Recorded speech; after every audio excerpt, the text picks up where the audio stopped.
బులెటిన్లో మరో breaking news చూస్తున్నాం. ఇవాళ గాంధీ భవన్లో తెలంగాణ ప్రదేశ్ ఎలక్షన్ కమిటీ సమావేశం కానుంది. పీఈసీ కమిటీ చైర్మన్ టీపీసీసీ అధ్యక్షుడు రేవంత్ రెడ్డి అధ్యక్షతన ఈ సమావేశం నిర్వహించనున్నారు. ఈ సమావేశంలో ఏఐసీసీ ఇన్ఛార్జి దీప్దాస్ మున్షి పాల్గొనున్నారు. డీసీసీ అధ్యక్షులు ఇచ్చిన పార్లమెంట్ ఎన్నికల ఆశావాహుల జాబితాపై వారు చర్చించనున్నారు. ఈ జాబితాను పరిశీలించి కేంద్ర ఎన్నికల కమిటీకి సిఫార్సు చేయనున్నారు.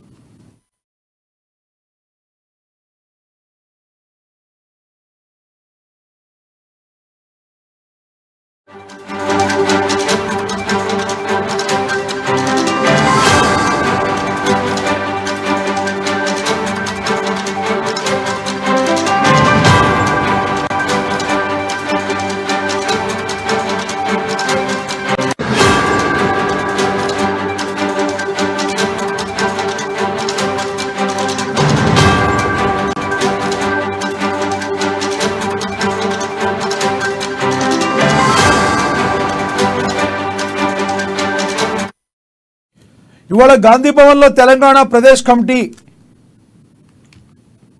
సమావేశం కానుంది. పీఈసీ కమిటీ చైర్మన్ టీపీసీసీ అధ్యక్షుడు రేవంత్ రెడ్డి అధ్యక్షతన ఈ సమావేశం నిర్వహించనున్నారు.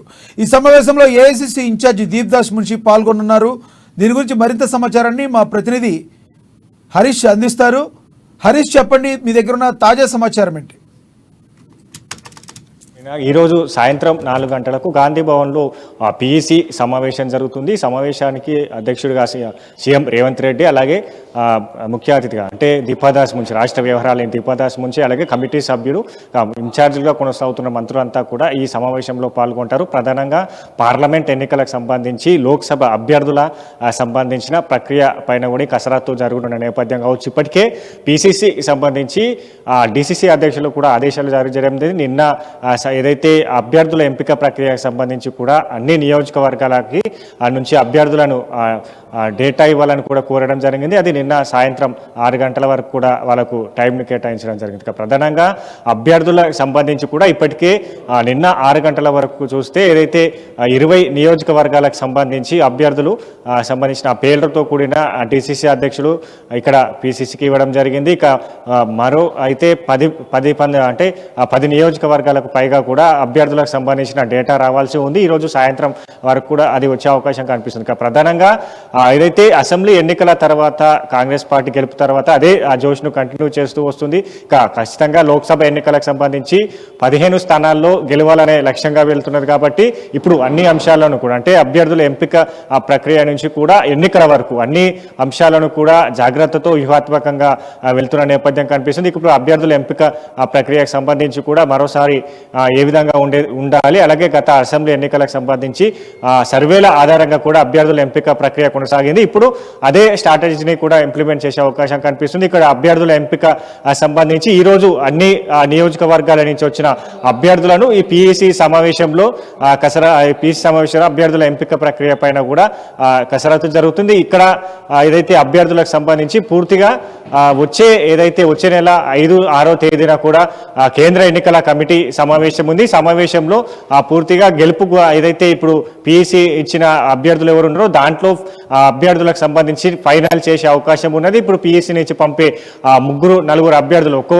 పార్లమెంట్ నియోజక సెగ్మెంట్ సంబంధించి 3 నుంచి 5 అభ్యర్థులను సెలెక్ట్ చేసే అవకాశం ఉంది. కాబట్టి వచ్చే నెల 5-6వ తేదీన జరిగే కేంద్ర ఎన్నికల కమిటీ సమావేశంలో సింగిల్ నేమ్ ఉండే విధంగా కూడా కేంద్ర ఎన్నికల కమిటీ అభ్యర్థులను ఎంపిక చేసి ప్రకటించే అవకాశం అయితే కనిపిస్తుంది. ఇక ప్రధానంగా అన్ని పార్లమెంట్ సెగ్మెంట్లకు సంబంధించి కూడా 4 నుంచి 5 అభ్యర్థులు పోటీ పడుతున్న నేపథ్యం ఉంది. దాంట్లో కీలకమైన నేతలు ఉన్నారు.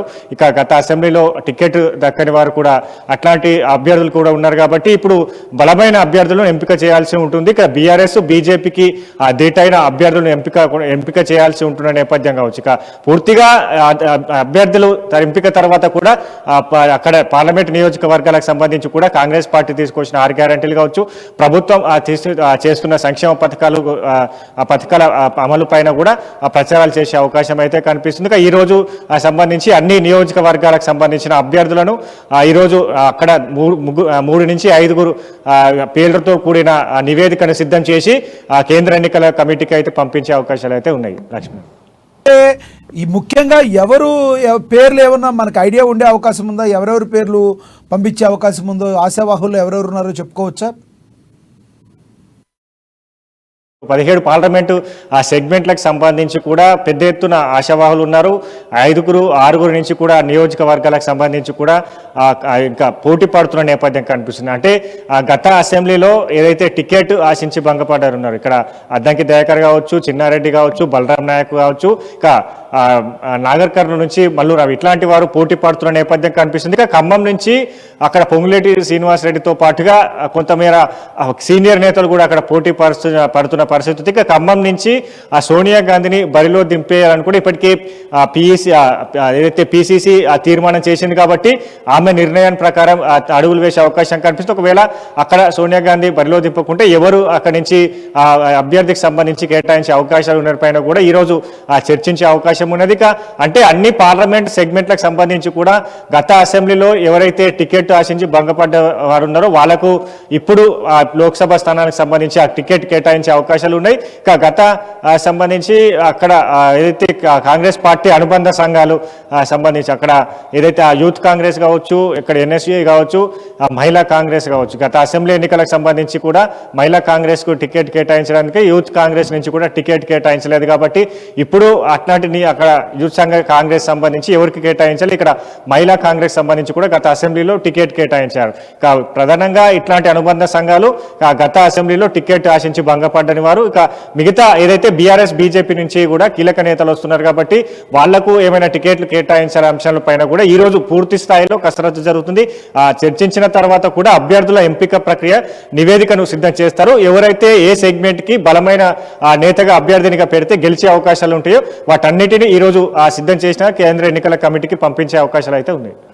అయితే ముఖ్యంగా అంతకుముందు కాంగ్రెస్లో కొంతకాలం నుంచి మనం చూసుకుంటే ఏకతాటి మీద అభిప్రాయం ఉండేవాళ్ళు తక్కువగా ఉంటారు అనే ఒక నానుడి కూడా ఉంది. మరి వీళ్ళందరూ ఏకతాటి మీద ఉన్నారో అందులో బీజేపీ నుంచి కానీ బీఆర్ఎస్ నుంచి కానీ పార్టీలోకి వలసలు వస్తున్నారు. మరి వీళ్ళకి టికెట్లు ఇస్తే సొంత గూట్లో ఉన్నవాళ్ళు ఏమన్నా అబ్జెక్షన్ చెప్పే అవకాశం ఉందా? అసలు వీళ్ళందరూ కూడా ఒక మాట మీద ఉండే అవకాశం ఉందా? ఏమన్నా ప్రాబ్లమ్స్ ఏమైనా వస్తాయంటారా?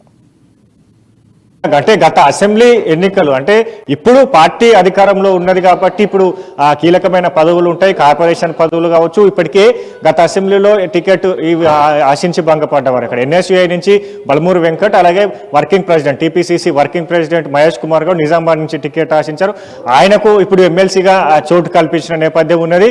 ఇంకా కార్పొరేషన్కి సంబంధించిన నామినేటెడ్ పదవులు ఉన్నాయి కాబట్టి వాటిని ఇంకా ప్రభుత్వం ఏర్పాటు తర్వాత వాటిని ఇప్పుడు వాటిని నామినేటెడ్ పదవులను కూడా ఇవ్వాల్సి ఉంటుంది. కాబట్టి ఇప్పుడు టికెట్ దక్కని వారు గత అసెంబ్లీకి సంబంధించి కూడా టికెట్ దక్కని వారికి ఆ నామినేటెడ్ పదవులకు సంబంధించే అవకాశం ఉన్నది. పూర్తిగా ఇంకా కార్పొరేషన్ పదవులు కావచ్చు, ఏదైతే మంత్రి వర్గానికి సంబంధించి కూడా ఆ కోటా కింద పదవులు ఉంటాయి కాబట్టి వీటన్నిటిని కూడా ఇప్పుడు టికెట్ దక్కని ఎవరైతే విభేదిస్తారో వాళ్ళకు ఇచ్చే అవకాశాలు ఉన్నాయి. ఇక ఇతర పార్టీల నుంచి వచ్చే నేతలు కూడా దృష్టిలో ఉంచుకొని వాళ్లకు ఇప్పుడు టికెట్ కేటాయించాలా లేదా కార్పొరేషన్లకు సంబంధించి అక్కడ పదవులను కట్టబెట్టాలనే పైన కూడా పూర్తిగా ఈరోజు సమగ్రంగా చర్చించిన తర్వాతే నిర్ణయాలు తీసుకునే అవకాశం అయితే ఉంది. కాబట్టి గతంలో అంటే గత అసెంబ్లీ ఇప్పుడు పార్టీ అధికారంలో ఉన్నది కాబట్టి అందరికీ సముచిత న్యాయం కల్పిస్తాం, అందరికీ ఏదైతే కీలకమైన పదవి బాధ్యతలు అప్పచెప్తామని కూడా గతంలో చెప్పిన నేపథ్యం కావచ్చు. వీటన్నిటిని దృష్టిలో ఉంచుకొని అభ్యర్థుల ఎంపిక ప్రక్రియ సంబంధించి కూడా ఇప్పుడు ఎందుకంటే పార్టీ అధికారంలోకి వచ్చింది, మొట్టమొదటిసారిగా జరుగుతున్న లోక్సభ ఎన్నికలు కాబట్టి ఇక్కడ కేంద్రం కూడా తెలంగాణ ఎన్నికలపైన ఫోకస్ చేసిన నేపథ్యం కావచ్చు. ఇప్పుడు వీటన్నిటిని అంటే ఖచ్చితంగా 15 స్థానాల్లో గెలవాలని టార్గెట్ గా పెట్టుకుంది కాబట్టి అభ్యర్థుల ఎంపిక అనేది కీలకంగా మారబోతుంది. ఇప్పుడు